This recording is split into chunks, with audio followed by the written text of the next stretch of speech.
Hey guys, I am back at my dorm at NJIT because I had to make some adjustments to my classes, which is definitely the nicest way I could put that, but I'll probably talk more about how I feel about NJIT as a whole in some other future episode. But today I have a show sheet set up to do one of my devil advocate type shows that I did last Sunday, not the most recent one, the one before.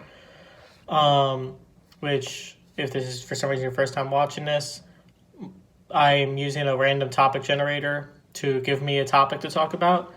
And my twist on this whole, like, just ranting about topic thing is I'm going to do whatever is the opposite of the correct answer or the public opinion or whatever it is in that scenario. Everything I talk about is going to be mostly based on my opinion, some general facts that I quickly Googled, but for the most part, it's based on my opinion, so don't take it as gospel. And with that, I'll just hop right into it, make this a quick episode so I could get back home before traffic hits at Newark. So the topic I was given by a random generator was anyone could be a millionaire if they work hard enough. And this one will be a little easier for me to give my devil's advocate opinion on because I actually don't agree with this statement. I don't think that just anyone could be a millionaire based on only hard work. I think there's a lot of luck and stuff that goes into becoming a millionaire, especially if you consider a millionaire more than just saving $1 million. I understand that that's the standard definition of a millionaire is to have $1 million, but I think when most of us are thinking of millionaires, we're talking about someone that regularly has multiple millions of dollars and lives a life of luxury. For most people with life insurance and retirement and things like that, they garner $1 million throughout their lives. For example, the average person, I believe, saves around $1 to $2 million for their retirement set aside. That's upper middle class kind of thing. Whereas when we all think of a millionaire, I think what most people are thinking of is someone that's making $1 million every year as like a salary type of thing. So if we talk about things more in that aspect, I think it's much easier to say that there's a lot more luck and other things that have to go right for you to be a millionaire. But for the sake of argument and to not nitpick the question too much, I'll assume that the question is saying that just $1 million in general, even if it's based on compounding savings and all that kind of stuff. And if that is how the question is asked, yes, the large majority of people can very easily become a millionaire and probably don't even need to work that hard to do it.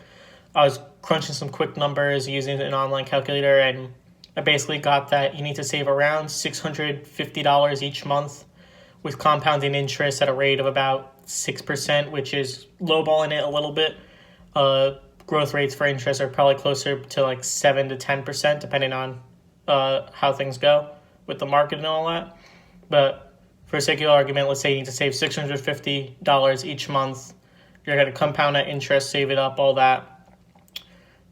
If you're making a $15 per hour wage by age 30, all these numbers are by age 30. Obviously, if you start earlier, you don't need to save as much each month. If you start later, you need to save more each month. But if by age 30 you want to save $650, and you have a wage of $15 per hour, which I think is very obtainable. I understand it's not the minimum wage. It would be very, very difficult for someone that has a minimum wage job to become a millionaire, which makes sense. But if you hit that $15 per hour type of wage, which is very realistic, there's a lot of companies that have set that as their standard. For example, Amazon, even their warehouse workers and their temps in the summer and all that kind of stuff, they all make a minimum of $15 an hour. I believe Starbucks also does $15 an hour. I know Costco does, Target. So there's a lot of those general big box and corporate type places that you could get a job for $15 an hour with next to no training or schooling or anything like that. For example, a 14-year-old kid could go get a job at Target, most likely. It's just folding clothes, and you'll get paid $15 an hour for that. In a future episode, I'd love to talk more about my opinion on all that because I do agree that minimum wage should be raised in general, but I like the concept that most places are doing where it's a gradual thing going from $12 in 2020 to $15 by 2024, that kind of thing. But one of the big issues right now that I've firsthand witnessed is that a lot of those companies that were paying more than $15 or right around $15 have not properly adjusted things up. So, for example, my first internship offer, which I didn't accept, was for $17.50 an hour, which is based on a minimum wage of $7.25 nationally. If the minimum wage did become $15 an hour, it should be expected that that's wage of $17.50 an hour should bump up accordingly to about at least $20 an hour.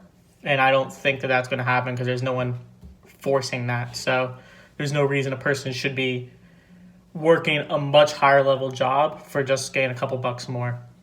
But anyway, not going to get too big on that because that's not what this video is about. I wanted to talk more about why hard work is not the only thing that's involved in becoming a millionaire. So the way I framed and understood this topic is that there's two major components you need to have in order to be a millionaire, and without these, it's pretty much impossible to ever be a millionaire.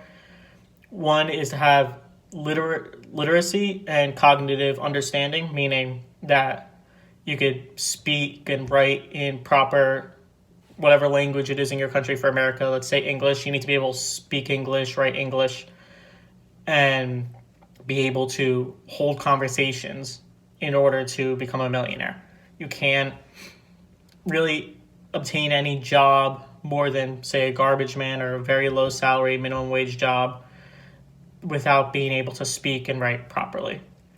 There's a lot of countries that immediately knocks off because you have third world countries and tribal type nations and areas in Africa, let's say, where literacy is not a standard for most people. There's even some countries that certain groups of people are not taught to read and write properly. For example, there's women in some very traditional countries that aren't taught to read and write.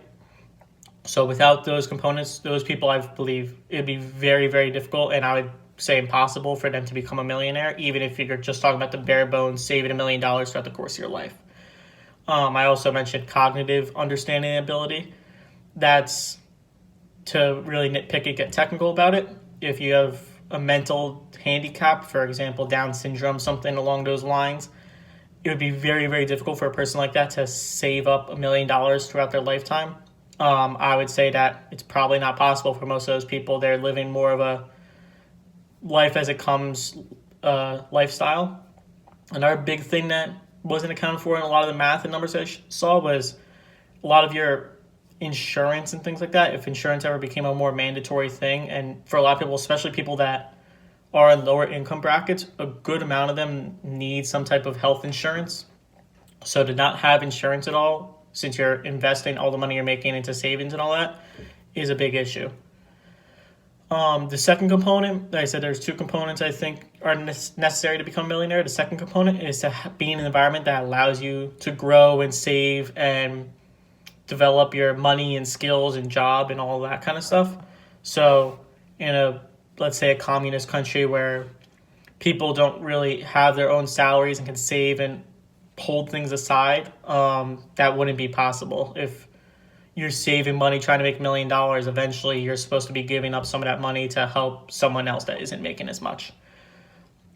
There's also countries where, outside of the actual saving of the physical money, to obtain a job where you could grow within your job or improve on your skills and gain new jobs, new experiences kind of thing, that isn't an option in a lot of third world countries or countries with different forms of government.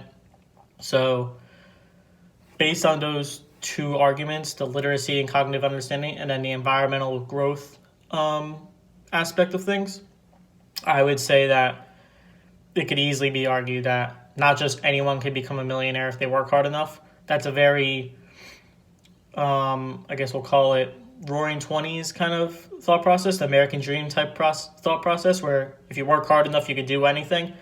Realistically, most people, you can't do anything. That's just not realistic. A lot of kids are, they'll be told when they're young, oh, you can be president one day if you want to. Chances are you can't. Technically, sure, I guess it is possible for anyone to become president. Realistically, not likely at all. And if you strive for goals that are not achievable, I think it really sets people back. And I think that's a major issue with culture as a whole, which I think I'll save for another time to get in on that topic more. But with that being said, I'm going to wrap this up, try and keep it shorter, see if I could upload this to YouTube before I leave the Wi-Fi of my dorm, since my dorm Wi-Fi is better than my home Wi-Fi. And in any case, I'll be back tomorrow with another video, so look forward to seeing you all then.